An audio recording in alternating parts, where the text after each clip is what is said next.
You may have heard about the technology of Italy, and you probably know a thing or two about tanks and heavy weapons. If you believe some of these machines were among the best across different platforms, that thought isn't wrong. What often gets overlooked, though, is the real power they carried and the role they played during World War II. This video is fully dedicated to every Italian Deadliest tank used in WWII, focusing on where they fought, how they performed, and why they mattered. By the end, you'll talk about battlefield armor with far more confidence, so stay with us till the end, and let's talk about Carro Armato L335, CV35. Well, look at this. Small enough to seem harmless, yet everywhere Italy went, this little machine followed. Produced between 1935 and 1938, with roughly 1/300 built, the L335 became Italy's most widespread armored vehicle of World War II. Its construction relied on thin, lightweight, bolted armor starting around 6 millimeters, meant to stop rifle fire rather than serious weapons. That limitation defined its fate. Armed with twin 8mm machine guns, it was never intended to duel enemy tanks. Instead, it supported infantry, rushed weak positions, and filled gaps where heavier armor couldn't arrive quickly. Maintenance was simple, transport was easy, and crews learned it fast, which explains why it served until 1944, despite being badly outdated. Flamethrower variants pushed their role even further, towing fuel trailers, holding about 500 liters, and projecting fire roughly 40 yards forward. Once real anti-tank guns appeared, survival depended less on armor and more on luck, timing, and terrain. Carro Armato M1139. Imagine a tank that wants to be modern but hasn't quite figured out how. Enter service in July 1939. The M1139 marked Italy's first real step toward a medium tank, though only about 100 were built before its flaws became obvious. Armor protection reached roughly 30 millimeters at best, built using older construction ideas that struggled under battlefield pressure. The biggest compromise sat right in its design: a 37mm Vickers-Turney L40 gun mounted in the hull instead of a fully rotating turret. That choice made fast-moving fights painfully awkward. Powered by an SPA V8 diesel engine, it had decent range and acceptable reliability, but desert warfare demanded flexibility it simply couldn't deliver. Most saw action in North Africa, where the layout proved limiting against mobile opponents. It didn't last long in frontline service. The experience gained from this tank directly pushed Italy toward the M1340, which attempted to correct nearly every mistake the M1139 exposed. Carro Armato M1340. All right, this is where Italian armor truly stepped onto the main stage. Designed in October 1939 and produced from mid-1940 through late 1941, around 740 M1340s rolled out for war. Armor thickness reached 30 mm on the front hull, 25 mm on the sides and rear, and up to 42 mm on the turret front. Respectable early on, then quickly tested by stronger enemy guns. Its heart was the 47mm 47-32 cannon, paired with multiple Breda machine guns, giving it balanced firepower for its time.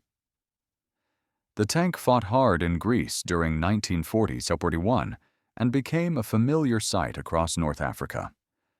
Early operational issues, including rushed crew training and inconsistent equipment, limited coordination in combat. Still, this chassis mattered. It formed the backbone of Italy's armored forces and later served as the foundation for several semovente assault guns once commanders realized the 47mm gun alone wouldn't carry the war forward. Carro Armato L640. Can you think of a vehicle asked to do more than it ever should? That was the L640.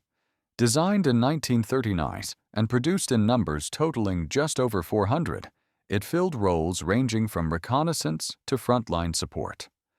Armor protection began around 6 millimeters, offering minimal defense, while its 20 mAh Breda 35 autocannon and 8 mm machine gun worked well against soft targets, but struggled against real armor. The two-man crew faced constant strain, as the commander also aimed and fired the weapon, making prolonged engagements exhausting. Mobility helped offset some weaknesses, allowing the tank to scout, harass, and retreat quickly when needed. It appeared across multiple theaters and stayed in use until the 1943 armistice.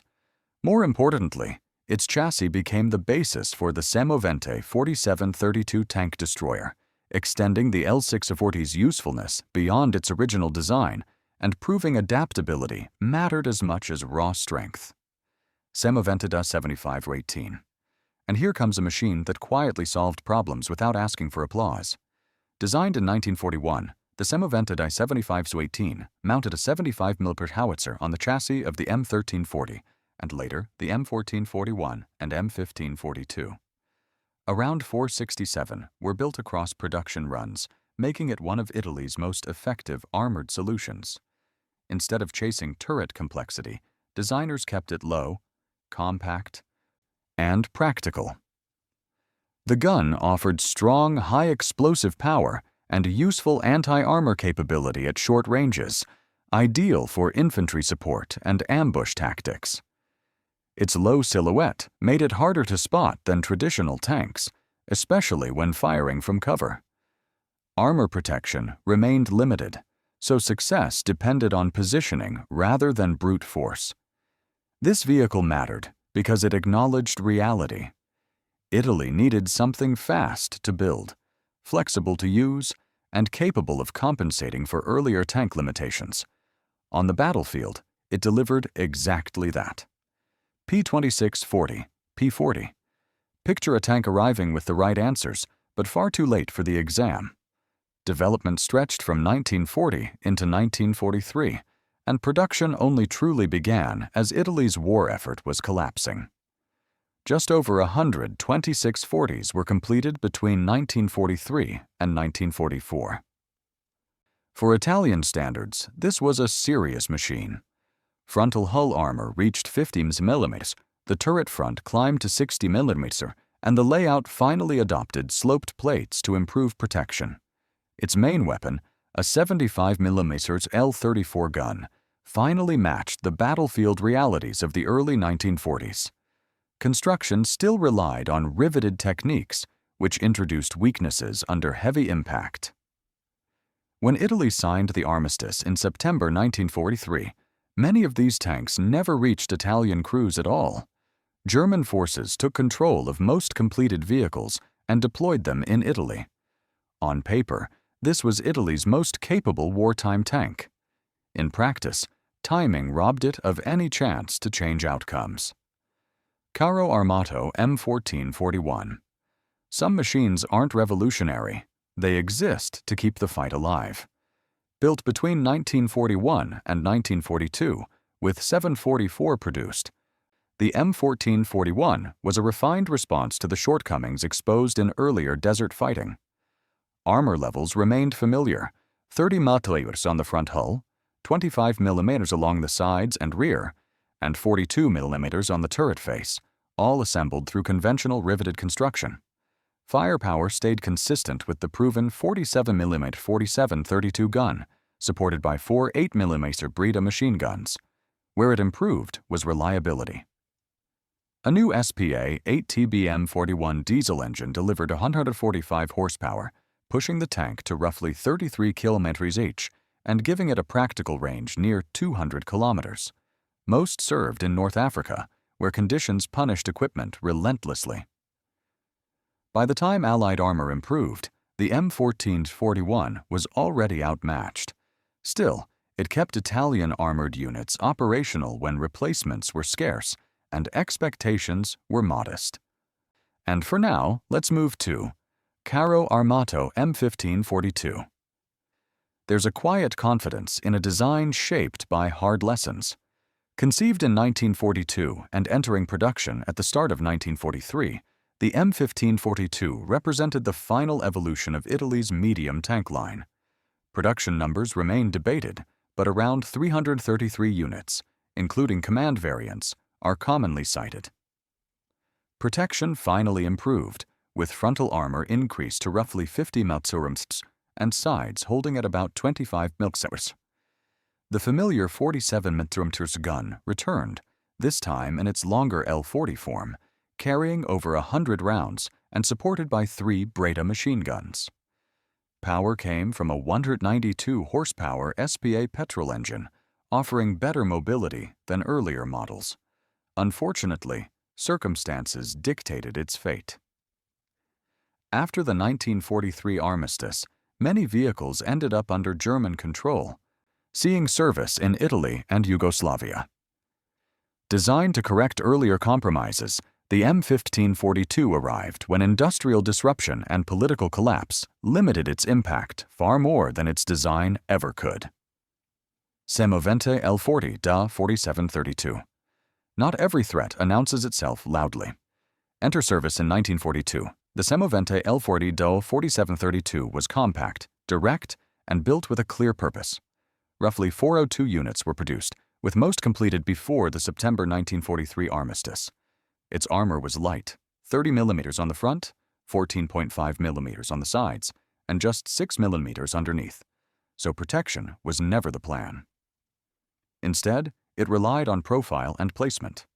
The 47 mm 4732 gun gave it real anti-tank capability when used from cover, while mobility remained respectable at about 42 km with a range near 200 kilometers. Crews treated it like a hunter, waiting patiently before striking and relocating.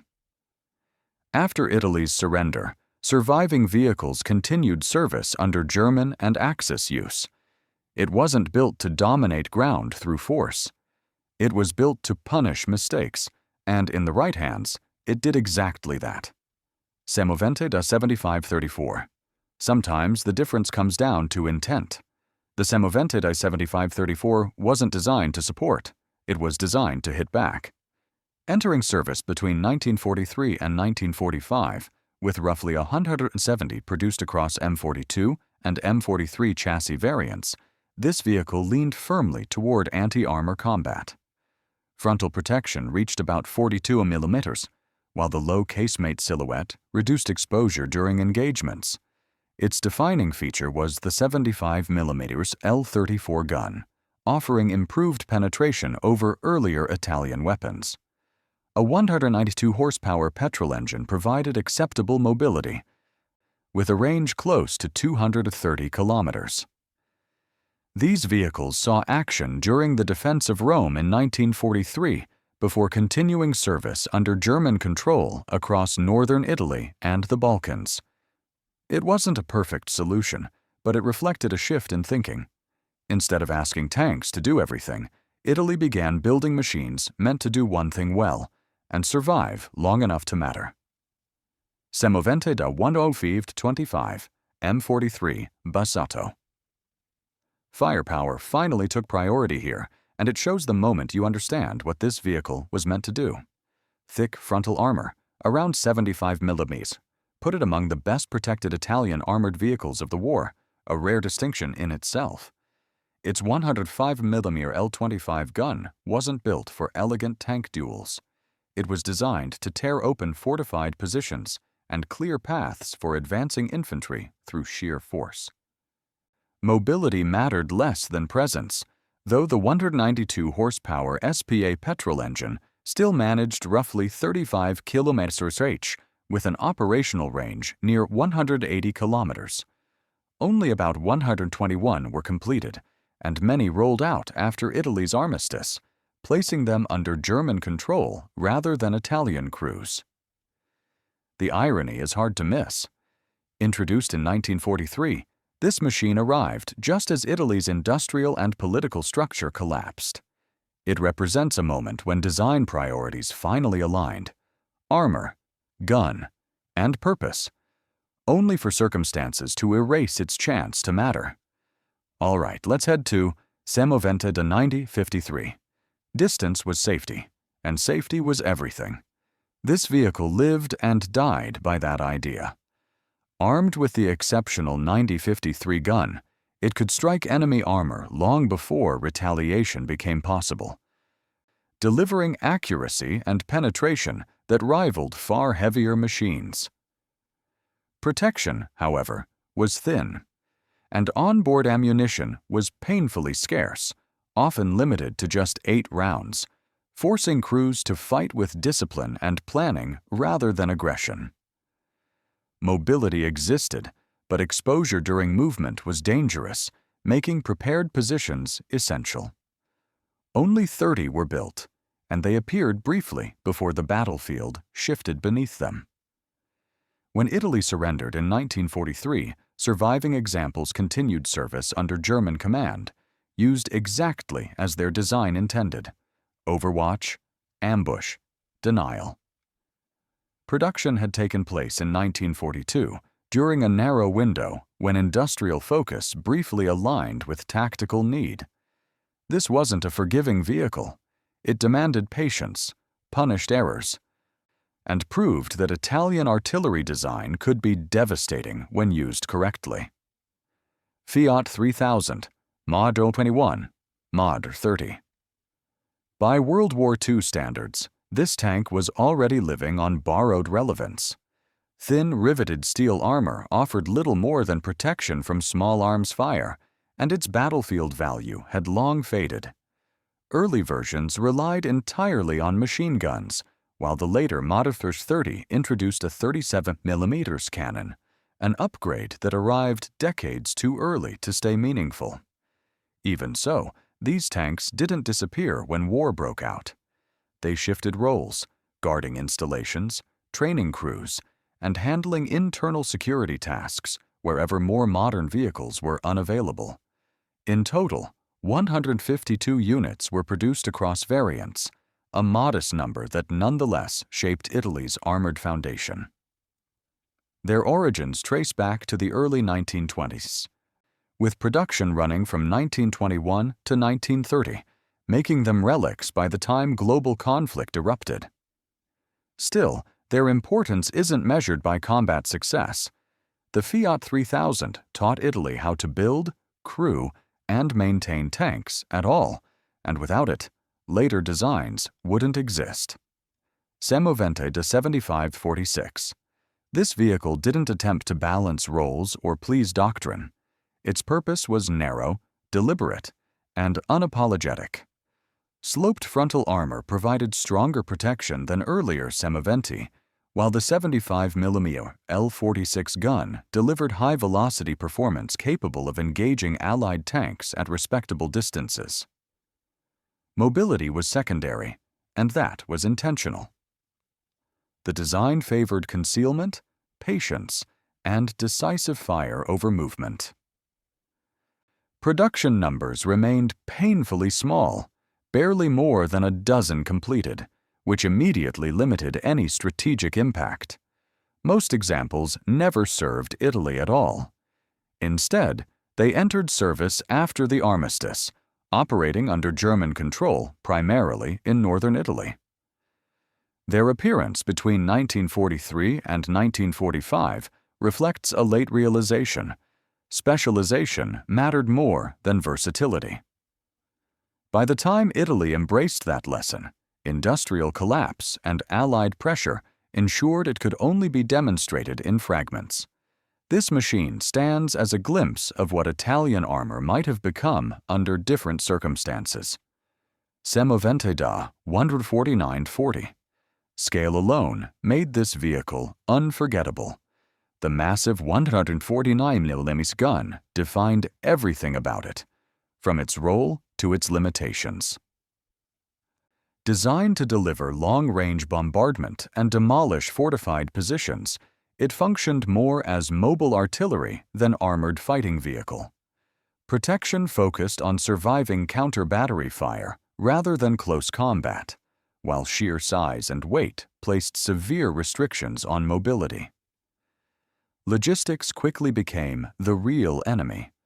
Transporting, supplying, and protecting such a machine strained the resources Italy simply didn't have. Only one prototype was completed and tested, and it never reached combat. Development took place between 1940 and 1942, during a period when ambition often exceeded reality. Shifting priorities, material shortages, and time itself ended the project before refinement was possible.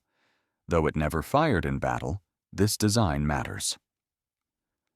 It captures the moment Italian engineers reached for something enormous, only to discover the war no longer allowed room for it.